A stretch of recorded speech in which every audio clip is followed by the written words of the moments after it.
Assalamualaikum warahmatullahi wabarakatuh. Nama saya Amin Yuliati. Saya mengampu bidang studi kimia ya. Pada acara MPLS kali ini saya akan membawakan materi tentang bullying atau stop bullying di sekolah.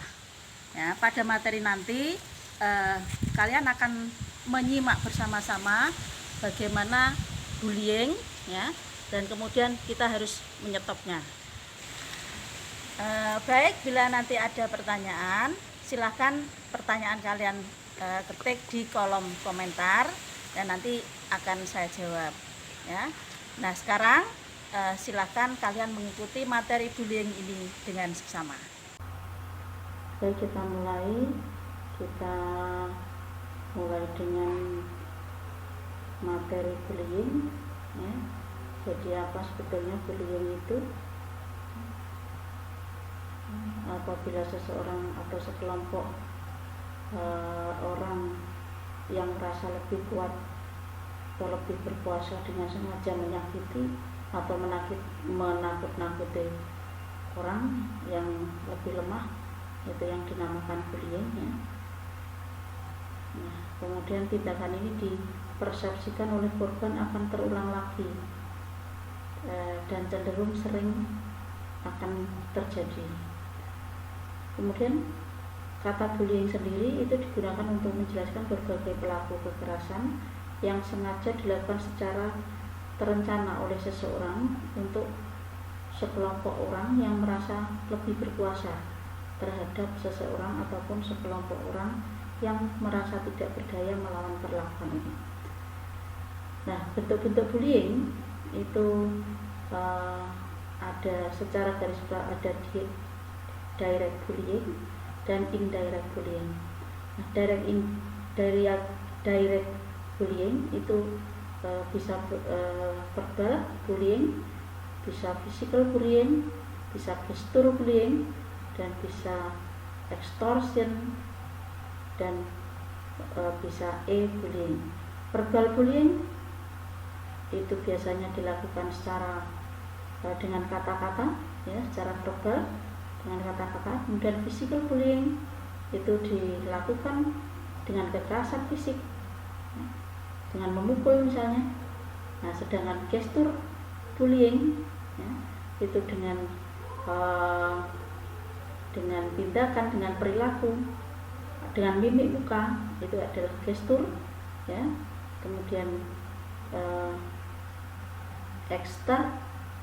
extortion ya, extortion itu adalah dengan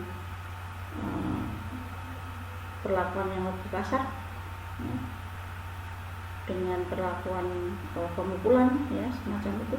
Kemudian e-bullying itu adalah berdasarkan electronic bullying ya, berarti dengan media elektronik ya. Kemudian indirect bullying, nah itu adalah bentuk bullying yang secara tidak langsung ya. Jadi secara tidak langsung. Kemudian bagaimana tanda-tandanya? Nah, tanda-tanda korban bullying itu adalah jadi pemurung. Kemudian kalau physical yang dibully adalah physical bullying, itu adalah bisa luka memar ya, kemudian baju robek tanpa sebab yang jelas. Nah, kemudian kalau terjadi pada anak-anak sekolah, dia akan merasa malas sekolah ya, atau mengeluh sakit sebelum berangkat sekolah, atau bahkan dia akan menjadi sulit tidur. Kemudian bagaimana dampaknya? Ya, dampak pembulian itu, dampak yang akan terasakan bisa jangka pendek ya, dan ada yang bisa jangka panjang atau bahkan seumur hidup. Nah, kemudian jangan meremehkan apa yang dirasakan korban karena sangat menyakitkan, mengesalkan, atau menakutkan. Anak-anak sering menjadi takut ke sekolah dan kehilangan rasa percaya dirinya. dia akan menjadi pemurung, dia akan menjadi kehilangan rasa percaya diri sebagai siswa, sebagai anak-anak yang sebetulnya tidak perlu ditakutkan. Nah, kemudian anak-anak merasa sebagai orang yang lemah, tidak punya teman, dan ini merupakan kesalahan mereka. Nah, jadi ini tadi sudah saya sebutkan, jadi pemurung. Nah, kemudian bagaimana di SMA? Apa yang memicu perilaku siswi yang junior berbeda misalnya? Ya, dia memiliki karakter, kemudian baju yang mencolok, ya, misalnya baju menyolok, ya, rasa bicara kurang sopan. Bisa saja juga pelaku pembulian adalah cantik tetapi sebetulnya sombong. Nah, penyebabnya, ya, nilai tradisi yang berlaku di sekolah atau frustasi, terus kemudian kaderisasi atau geng-gengan. Bullying antar siswi seangkatan biasanya tidak langsung dilakukan. Jadi secara itu bisa dilakukan, itu seperti mengucilkan teman, kemudian merebut pacar atau sahabat, membuka rahasia, menyebar gosip, mengadukan, menyindir, atau bahkan ekspresi nonverbal. Bullying antar kakak adik, bullying antar kakak adik kelas itu pada umumnya dilakukan dengan cara memaki, memarahi, dan menyindir. Ada hubungan yang signifikan antara pola attachment orang tua dengan perilaku bullying. Makin rendah attachment dengan orang tua, ya, berarti makin tinggi perilaku bullyingnya. Ada hubungan yang signifikan antara luasan sekolah dan munculnya perilaku bullying. Makin besar, makin tinggi perilaku bullying. Nah, apakah terjadi kekerasan di sekolah? Rata-rata di sekolah akan terjadi bullying, baik SD, SMP, SMA. Jadi mulai ringan sampai dengan yang berat.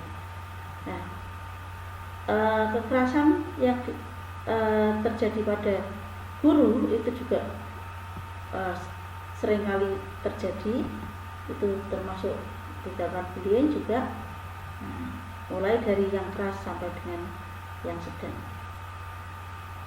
Rangkaian kekerasan yang dilakukan siswa jadi ini menurut persepsi siswa di SMP atau di SMA. Yang pertama adalah kekerasan psikologis, ya, itu adalah dengan cara mengucilkan misalnya. Kemudian kekerasan verbal, yaitu dengan mengejek. Kekerasan secara fisik, yaitu dengan memukul. Siapa yang rentan menjadi korban kekerasan?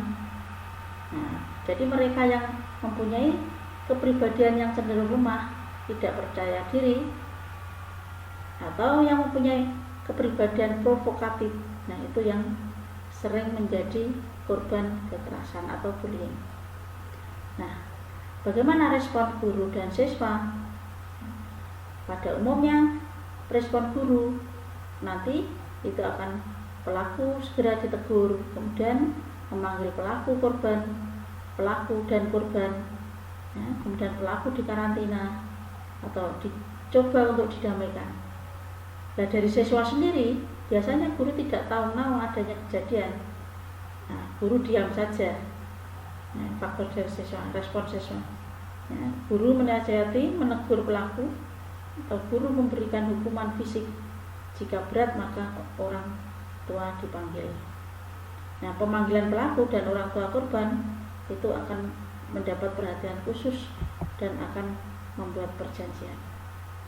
Nah, biasanya apa yang dilakukan sekolah atau kebijakan apa yang diambil oleh sekolah? Nah, biasanya sekolah berusaha menyelesaikan masalah secara internal. dipanggil pelaku, ya, terus kemudian korban dan kadang orang tua pelaku juga dipanggil ke sekolah. Namun pada umumnya sekolah tidak memiliki kebijakan, tidak mempunyai kebijakan khusus untuk penanganan kekerasan atau bullying ini.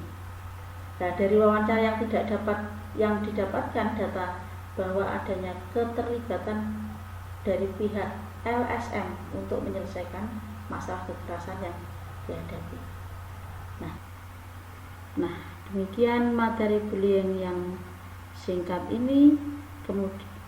Mudah-mudahan kalian bisa mengambil manfaatnya, dan semoga kalian senantiasa menjadi siswa-siswa SMA Negeri 1 Pambon yang sadar akan betapa buruk dampak dari bullying.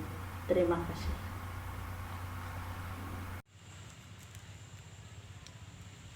Demikian materi bullying yang kalian sudah saksikan. Nah, kemudian nanti di akhir pertemuan ini kalian ada pertanyaan yang harus kalian jawab sesuai dengan kemampuan kalian. Terima kasih. Semoga bullying di sekolah tidak akan terjadi dan stop bullying. Terima kasih. Assalamualaikum warahmatullahi wabarakatuh.